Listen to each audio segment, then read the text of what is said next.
Insight and experiences into love, relationships, and fertility, with a focus on enjoying life and moving forward. On today's podcast, we'll be speaking with Chase Johnson about what it's like having been born through surrogacy.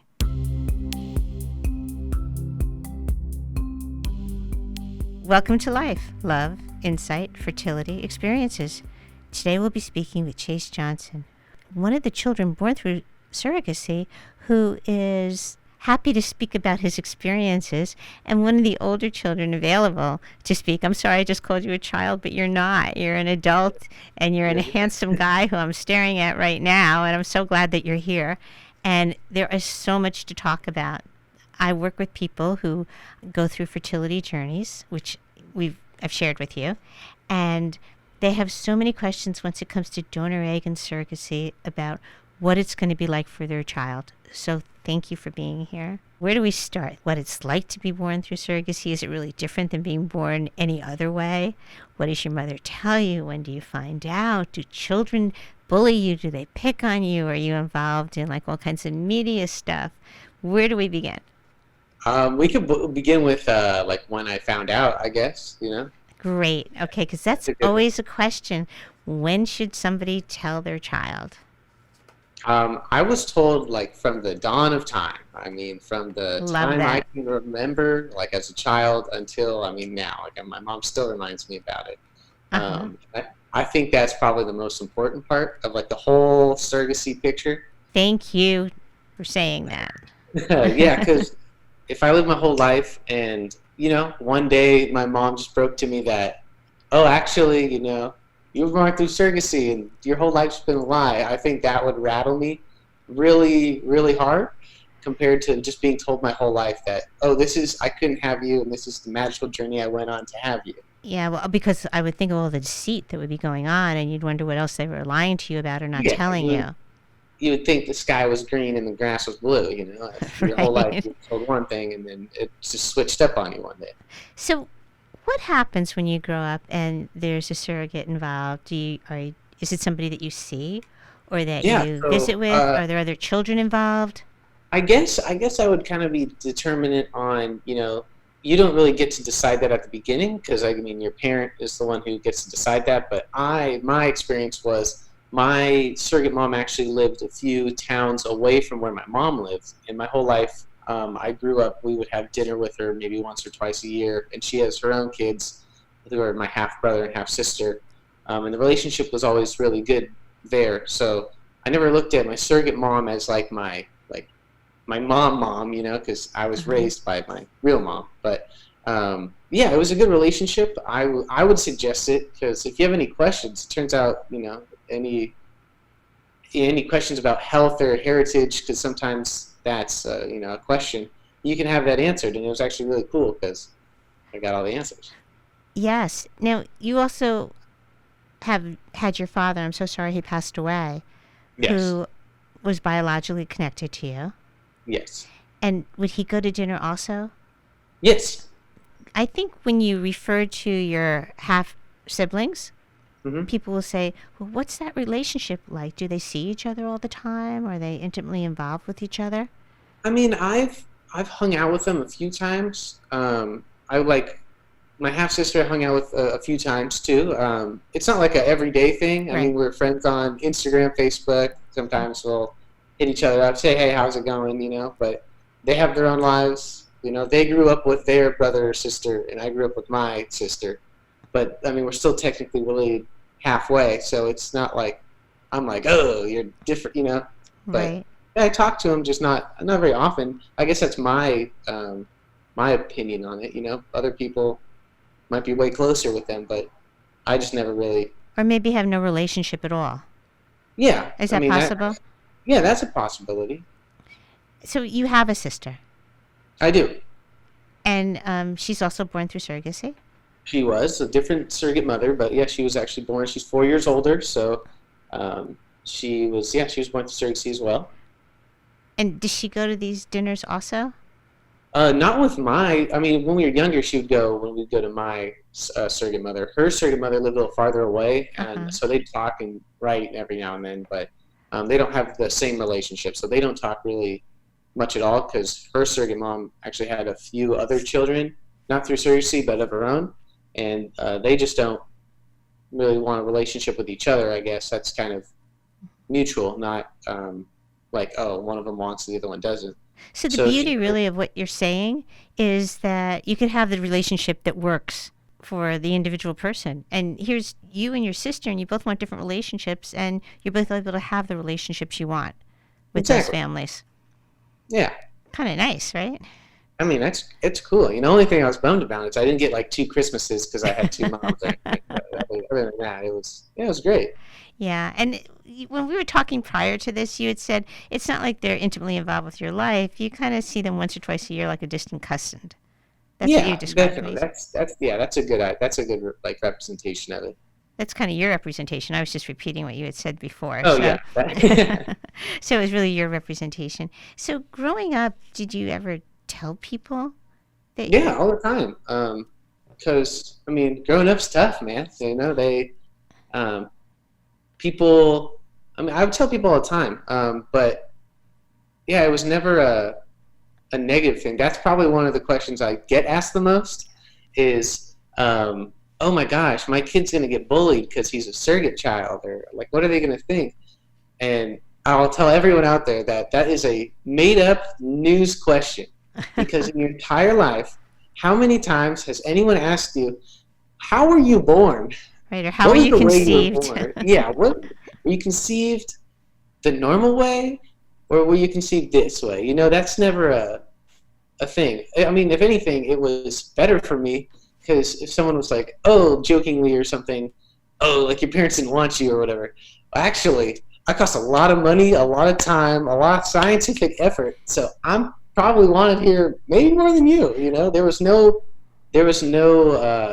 mistake knowing that I was not a mistake. Well, there's something really nice about that. Would you say that's kind of like adoption? When somebody adopts a child, they really want that child. Is there any comparison there? I would say it's similar. It's a little different, but I would say different. It's similar.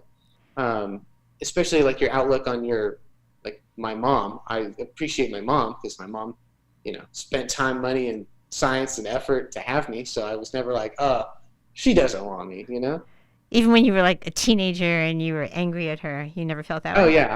I was never like oh, you don't love me, whatever. Like, Did your sister? I know you love me.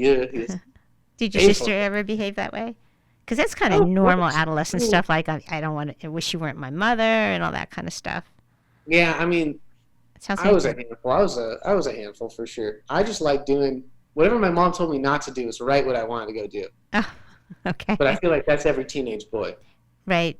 But but it sounds like you never felt like she didn't really want you. Oh yeah, no, never. Never, yeah. Never felt like that.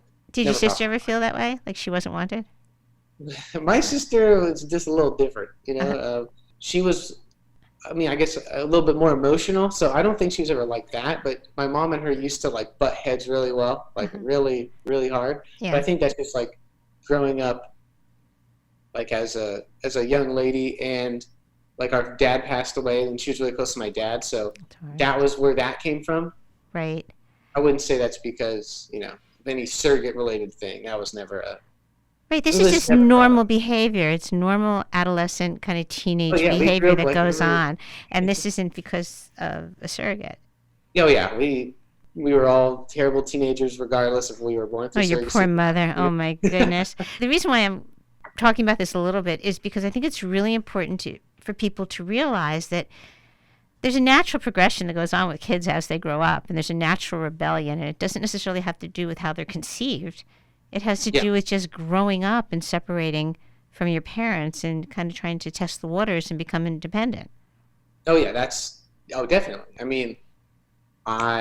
Growing up, my mom, I couldn't have a cell phone. And so my sister got a cell phone. And the way for me to solve that was I would go ride bikes and stuff with my friends, and I'd just come home super late. And my mom would say, where were you? And I'd say, Mom, I didn't have a cell phone, Until oh my goodness.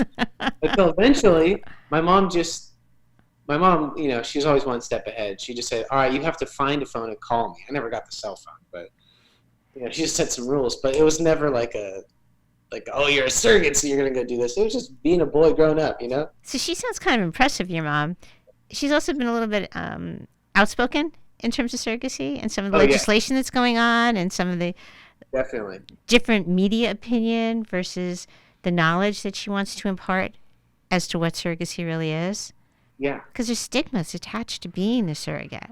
People are weird. Let me tell you. I mean, there's just some things that, like, what are some stigmas you've heard? I mean, there's, like, oh, it's just, they're doing it for the money. That's the first one that comes to mind. And I'll just go off of what I know, is I know how much surrogates kind of get paid in the area of that, around there. It's not that much, Well, considering what they're doing.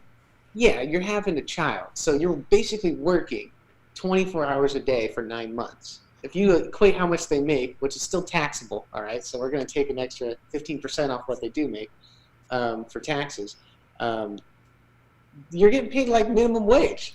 Well, the piece that gets me thinking is there's a lot of misinformation and not a lot of education about what surrogacy is and what a surrogate actually has to do and the impact it has on their child and that they currently have, because if you go through certain agencies, most of them, you are supposed to have already had your own family.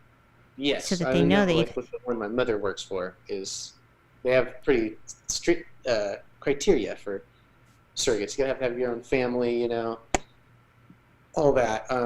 I guess and the reason for that goes along with the psychological testing that surrogates have to go through before they become a surrogate, versus somebody who may find somebody independently and on their own and maybe not go through the criteria. Yeah, I mean, there's a criteria, like you said, for a reason. It aids in the process, right? It's like driving a car. You probably could figure out how to drive a car if you just got behind the wheel and drove a car, but they make you go through training so that when you do drive a car, you understand what's going on, you know what's happening. I would say the same thing with surrogacy. If you just have a child for someone else, kind of willy-nilly, not going through someone that's reputable, then there, it couldn't be problems, but it'd be a lot more difficult than, say, how the Center for Surrogate Parenting does it, where, there's like stipulations of how to be a surrogate, like what you need to have already done. That way it kind of eases the process. It does for both sides, and there's a comfort level there, and typically when you hear these people talk from the agencies that are surrogates, they will say that they didn't want to raise the child. They wanted to have the child for somebody who couldn't have the child. Yeah. So if we look at the flip side, right, if we think of it, which I know you're familiar with, if we think about the legislation in places like New York State, where I am, where they won't pass the legislation just yet for surrogacy to take place, there's some people who are pretty outspoken. And any comments or thoughts about that? I'm a man of I like the idea of kind of a free world, right? So if your one goal is I want to have a child, I want to have, maybe my own genetic child, maybe not. And someone else says, hey, I've had children. I would love to give you the opportunity that I've had of being a mother or being a father, I don't know why you'd ever want to stop that. I could understand wanting to stop, like, unregulated of some sort, but the idea of stopping that because of, like, your worldview or your religious view, I think is ridiculous. Really, what you're saying is when they kind of compare it to human trafficking or baby selling or things like that, you're saying that's ridiculous. It's two different issues entirely. It's completely different, So why do you think people don't get that? I just think a lot of people are, I don't know how to say it, just not A, educated, B, morally, like, there, and 3, there's also a lot of hyper religious people that somehow don't like it because it doesn't go with the way that they think. Well, I spoke to someone saying we because Ben is here with all the podcasts that I do, so I refer to it as we. But we had somebody on not that long ago speaking about Judaism and just fertility in general. And I'm hoping to have somebody on from the church and somebody on from the Muslim community as well. And we were talking about the impact, depending on your religious belief, on any type of artificial or any type of reproductive technology that's required. uh, I could go in on this one. I mean, there's a few. I think it's fascinating for people to hear what you have to say, Chase, Yeah. honestly, Okay. because you're the person who represents the struggle that all these moms have before they decide how to conceive. And then Yeah. they're worried about, oh my goodness, how's my child going to feel and how they're going to be accepted into the world. That's why I love your comment. Whoever goes up to you and says, how are you conceived? Yeah. Like, I love that. That could be a poster. For people that like, I guess I was gonna say the religious community in general who kind of oppose it. Um, it seems like they're like, oh well, what the religion we follow, the book that we read doesn't believe in, artificial or assisted conception or whatever. Well, also when this religion or those religions were created, you weren't allowed to drink like water. It was poison. Like I mean, the only like the times are just different. I mean, like comparing that to that is like saying, oh well, I can't drive a car because the book says I got to have a horse and a carriage, or you're like, well, it's just evolute. I mean, it's just the growth of society, So it's different. It's hard to compare those two.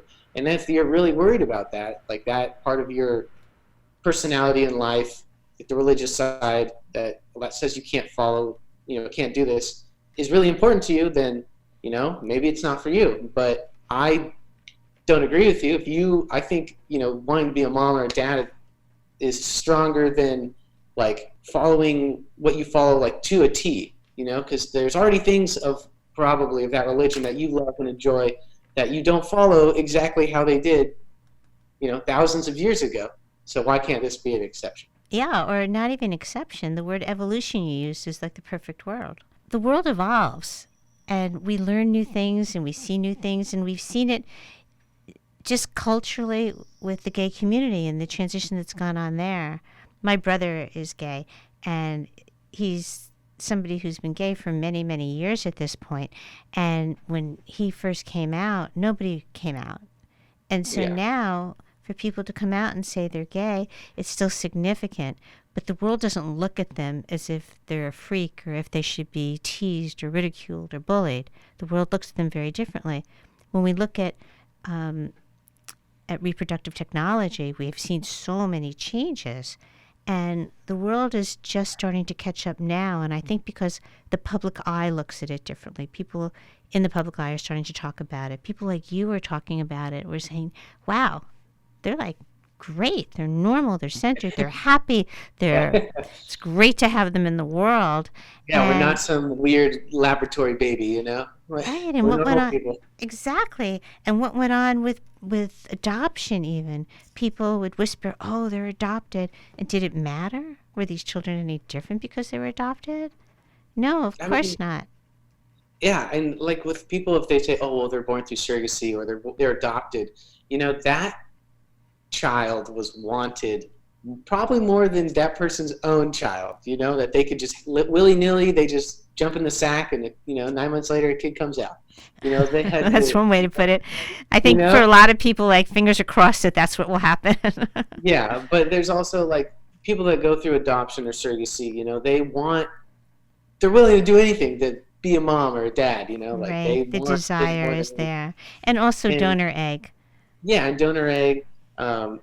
There's just a lot of things that go into it, and so as I've personally, I would say how I've witnessed, there's a lot of those parents that compared to some of my friends' parents or whatever that just had a child normally, that the surrogate parents or the adopted parents or the donor egg parents, they're almost better parents, man, because they wanted it so bad that they're not going to screw it up. Well, what a wonderful way to look at it and to say it. And I do agree that there's been so much effort put into a child born through surrogacy and donor egg and any type of IVF treatment. I don't want to say the parents who did not have to do this don't love their children as much, Yeah, that's not true. but the effort really didn't have to go into it, and the conscious desire and struggle that goes along with it. The other piece that you said that I know we don't have too much time left that I thought was worth repeating, if this is okay with you, Of is course. that you and your sister both have very different relationships with kind of the surrogate that was used.